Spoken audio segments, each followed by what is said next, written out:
We've talked about my top 10 list. We've talked about 2-year-olds, some of the ones that maybe people had questions about, and I hope I answered those to the best. I did, definitely, to the best of my ability. Anyway, we're going to talk about all the 2-year-olds now, what I saw yesterday, what I've seen, what I hope to see, and where I hope they go. Starting with Almost There Boss. This horse has quietly always been amongst the top of our class. He looked great again yesterday. I actually thought he had won the set, but when I went back and looked again, Luck of the Dragon actually held on. Almost There Boss always finishes up really strong. Always very happy with him, and he has been great from day number one. Amor Diener, great again yesterday. I know a number of clients had scooped up the shares of Amor Diener, most of them.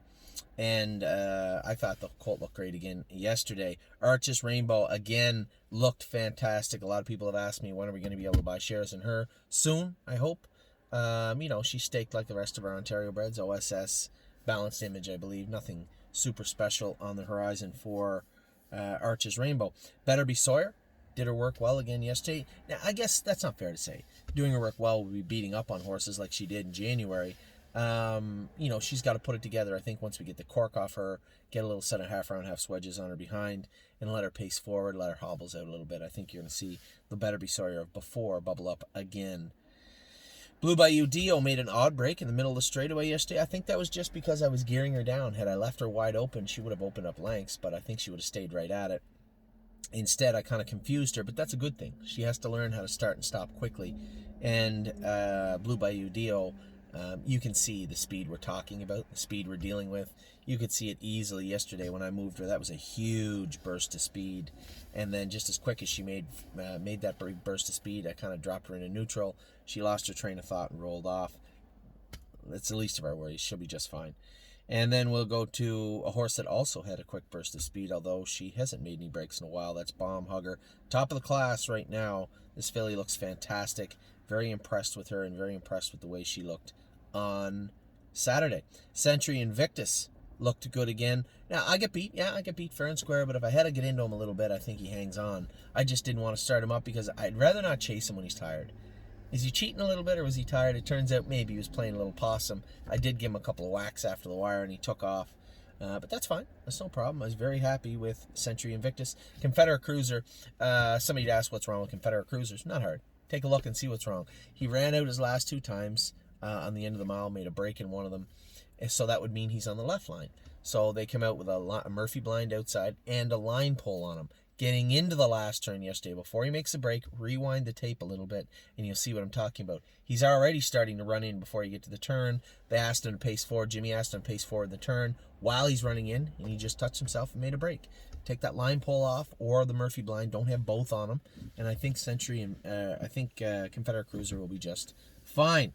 Duke Dio made a break in the last turn. I had mentioned when Johnny crossed down in front of me, he just kind of lost himself. I knew I was going to be in a little bit of trouble. I was trying to get him straightened away, help him straighten himself away before he get into the turn. Running in a little more than I like, up on that head pole a little more. Looked like he maybe was a little soft on his knees also. A couple of horses were like that. We're going to get them looked at. I'm not worried about Duke Dio. I think he's quietly one of our better horses. But we do have to take care of him also. So as the corks come off, we'll keep a very close eye on Duke Dio and see how he is progressing. LSL, very, very good yesterday. You guys don't know how good. He got cast, I think, about 10 days ago, and he got really stiff over his back end. He made quite a few breaks on Johnny the 2 days after that, and even now you can still feel a little knot in his muscle up high, left hind, and down low on his hamstring. And I think he just got a little tweaked. Yesterday was, I think, a day forward for him. He was very good yesterday.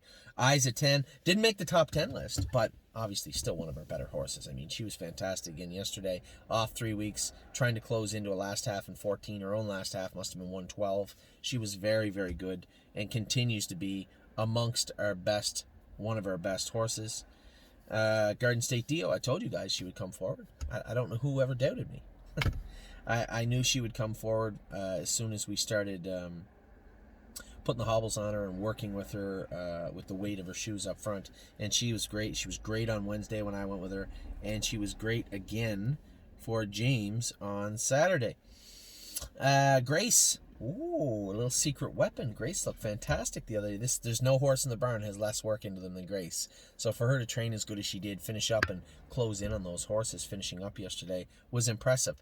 Amy likes her now. She gets along real good with her. So Grace, I'm super excited about. Now, we own all of Grace. So, will we put shares available of Grace? Yes, there just didn't seem to be a reason why. Maybe until now or maybe a couple of weeks in the future. Granite Hill, I know people are down on Granite Hill. I'm warning you right now. Granite Hill will make the races, I believe, and he will be just fine. You are just going to have to bear with us. Granite Hill, right stifle, a little weak for a big horse. As that stifle gets stronger, you'll see him start to straighten up on the bike. You'll see his confidence rise, and you'll see him come forward in a big way. That is what I'm predicting. That will happen at some point between now and June 1st. So Granite Hill made a break yesterday. I'll start going with him a little bit also. Harlanelle, he's just making a break because he's trying too hard. And I can't believe I'm saying this. He's just trying too hard to finish off his mile. Touched his knees a couple of times in the straightaway and made a break. We have a number of different ways to work with this. Lighten his shoes up, put hobbles on him, put more weight on him, try and keep him over his knees, or just let him grow up and fill out on his own. I'm not worried about Harlanelle in the least. Harvard Yard's been training good by all accounts and all reports. Continues to train good. I don't really have much more to say than that, but I've been very happy with Harvard Yard. Hill of Magic, back jogging next week. She'll probably go her first set next Saturday. Will be Hill of Magic's first set back training. Kathy with an eye was good. No urine, no breaks. Good girl. Kathy with an eye is back going good now. I am going to add those extra set of bell boots. I can't believe I just said this, but they did appear to make quite a bit of difference. I went with her on Wednesday. And I went with her. No, I watched her go on Wednesday. I went with her the week before. I guess it must have been before quarantine. So before I went to Pennsylvania, and then after I got home, and I found her better with the 2 sets on. So we'll go back to that next week. Luck of the Dragon back looking great. He looked very good on Saturday for Johnny. Massive Profit made a break, but I made a very bold statement. I projected Massive Profit to be one of our better horses in 2021. I might be wrong. Might have egg on my face at the end of the season. We will see. Remember, mark my words. I said Massive Profit will be one of our better horses this year in stake season. Matt's MVP, I told everybody, just relax. His toes were long. He made a break. He hadn't made a break in a while. He handled everybody easily on Wednesday. Again, the Saturday before that.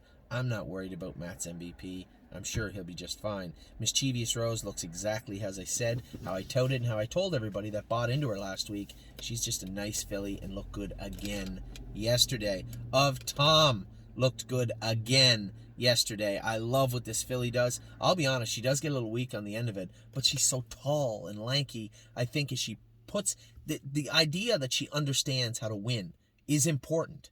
Her work ethic is important. She's got that jovial, goofy spirit, which is a little troublesome sometimes because she's 700-800 pounds. So she was a little hard on Amy on Wednesday. But if she keeps going the way she's going, puts muscle on that big engine behind, sky's the limit for Off Tom. 1-2 skip a few. Again, just needs to grow up a little bit. Made a break yesterday. She's one of the horses with the toes were a little long and blah, blah, blah. And another bunch of excuses I could give you. At the end of the day, I like this filly. I think you're going to see her stake season. I don't know whether you're going to see her in the Buckeye or the Sire Stakes. Could be either. Could be a little bit of both. I don't know yet. But we will find out. I would be shocked if she didn't make the races. How's that? Peanut Butter and Jelly was good again yesterday. This filly continues to come forward quietly here and there. She's always doing enough to keep an eye on her, for people to keep an eye on her, but not enough that people are going crazy over her, which is nothing wrong with that. She's a bettor's delight. Lots of time for Peanut Butter and Jelly. Prairie Fire was good again yesterday. Continues to quietly get better and better and better. I think you're going to see him be a nice horse this summer. Procrastinator, I made quite a few points about Procrastinator. He's a big colt. He's growing up. Still immature stifles. His knees are wide open. We're going to keep a close eye on him. Is he going to make the races? Maybe. But if he doesn't, we'll get him to a point where we're comfortable where he's been and then turn him out for a few months and let him continue to fill out and grow up. Purple Aura was very good yesterday. Pat, one of our clients, had made a comment that she thought that maybe she would beat the other 2 horses had she got out. That's false. She wouldn't have. But she would have trotted right up beside them. She has got a big engine in her. This is a filly we talked about all summer, or all winter long. She's been very good, and I think we're going to be talking about her this summer. This filly does everything right. Renegade Gypsy was good again yesterday. It's a big, giant horse. You're just not going to be able to put him in sprint mode for a couple of months. He doesn't have that fast twitch muscle on him. He's a big, strong horse. You can't be a sprinter and an endurance, a long horse. You can't be the size of Renegade Gypsy and be a sprinter. So you're going to have to wait until he continues to put muscle on, and gets better. Resolute Bay got better every week and was fantastic on Saturday, was fantastic on Wednesday, was fantastic yesterday. Johnny's done a great job with this colt. Rose Above It is a horse I think you guys are going to be talking about for quite a while. He puts everything together easily. He didn't get pushed at all yesterday. He never made it out of neutral, really. Jimmy said he never started him up. He just let him idle along, and he was great. He looked good. I think this horse is going to be a nice colt for us. Also, Rosie's Masterpiece. I don't have to spend too much time talking about Rosie. I think very, very highly of Rosie's Masterpiece. I think she's going to be a very, very good horse for us. Slim Jimmy, old meat and potatoes. Slim Jimmy beat everybody on Wednesday. Had a good showing on Saturday. Very happy with him. Spent second of Tom. He, again, needed to be shot a little bit. Got a little bit out of gear in the last turn, and then charging down the lane. I like the charging part. Charging down the lane and almost got to me with Of Tom. Stonebridge Dolce probably, and I said this in one other video, not many people are going to talk about Stonebridge Dolce. Not many people are going to pay attention to her. But from my standpoint, an unbiased view of, I don't think I'm biased. I know I own her, but I think I'm unbiased. I think probably one of the biggest movers of the week as far as her gait, her soundness, her attitude, her overall look on the track. Yeah, she made a couple of breaks. We can work on the break stuff. Just very impressed with the way this filly's put everything together lately. Stonebridge Hikati needs a little work again. I wasn't happy with him yesterday. Jostled very easily, made breaks. We're going to start buttoning down on Hikati in the coming weeks. Sweet on Pete, another horse. Different reasons. I'm not in a big rush with this filly. She has to put, I don't want her getting self-conscious, right? Yes, she made a break yesterday. We'll work on her and get her all put together properly. But I've been very happy with Sweet on Pete, and I suspect that will continue into the future. 3 Point Blue Chip, again, another horse. Yes, our most expensive horse. Yes, he is highly touted, highly regarded, but has to do the work. It's not that he hasn't done the work. It's just I've given James a lot of leeway with him and Will to Win Hanover. These are two horses that don't really fit the model where I'm going to drill at them and drill at them and drill at them. You're going to have to let them both come forward on their own. And knowing that has to happen, rather than me change the way I'm training them, simply have somebody already there that can coddle them nice and easy, and that is James. So it's a great fit in that regard, where Will to Win Hanover and 3 Point Blue Chip, although I'm watching them, I'm not happy with 3 Point Blue Chip's break was my fault this week. I clearly ran into him. But Will to Win Hanover's breaks, we'll keep an eye on them this week and see how they behave. But overall, I'm not worried about either of those particular animals. Taiwan On was good again this week. She continues to come forward. She's about a month behind everybody, but still putting it together very nicely. Very happy with what I saw. Tioga Sunshine was good again. Some of these horses that are always on the top 10 list didn't make the top 10 list this week, but clearly they will in the near future, and this is one of them. Tioga Sunshine has been great all year, and I suspect that will continue. Twinkle in Her Eye, I think I'm going to bring Twinkle and Barbie up to the top barn for a couple of weeks just to keep an eye on them, see how they're coming along. Twinkle in Her Eye has been good. I've been very happy with her, but I want to get a closer look at her over the next 2 weeks. Unbeatable Kemp, made a little break yesterday. I think the break that I saw was really the dust that come up. If you look at him right before he made that break coming out of the turn, he kind of spooked and jostled a little bit. These are still horses. You don't get to see those dust clouds that much when there's snow all over the track. So yesterday was the first time they saw any dust. Some of them did not react well to it, but it's part of learning. So Unbeatable Kemp has been good. I expect he'll stay good. You Gotta Believe was very good yesterday. Finished up quick. Go back and look at the video. Fourth, did his work well and finishing up strong down the lane. Very happy with him. Voyage of Ice and Fire.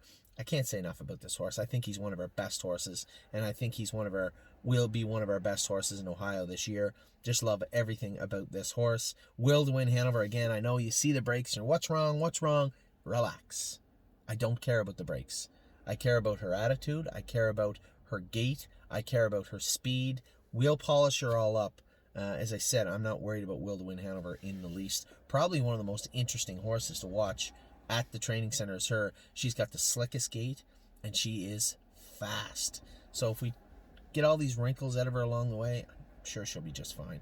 And then World for Two, continue. You're going to see a slow grind from this guy, and that's all I want to see. Every week a little bit better, every week a little bit better, every week a little bit better. And then come qualifying day, you're going to see World for Two the way we all want to see him. So those are our 2-year-olds, our rookies. Very, very happy with everything I've seen. Wasn't a great day yesterday. I'm not going to blow smoke up your ass. It wasn't a great day yesterday. It was a good day, though. We got to see a lot of strengths and a lot of weaknesses. The weaknesses we'll work on. The strengths we'll take note of. So that is where we're at. First week in March 2021. You got your top 10 list. You get all your 2-year-olds done now. I'm going to be back now with the 3-year-olds. You got to see 6 of them train yesterday. I'm going to talk about all of them in just a minute.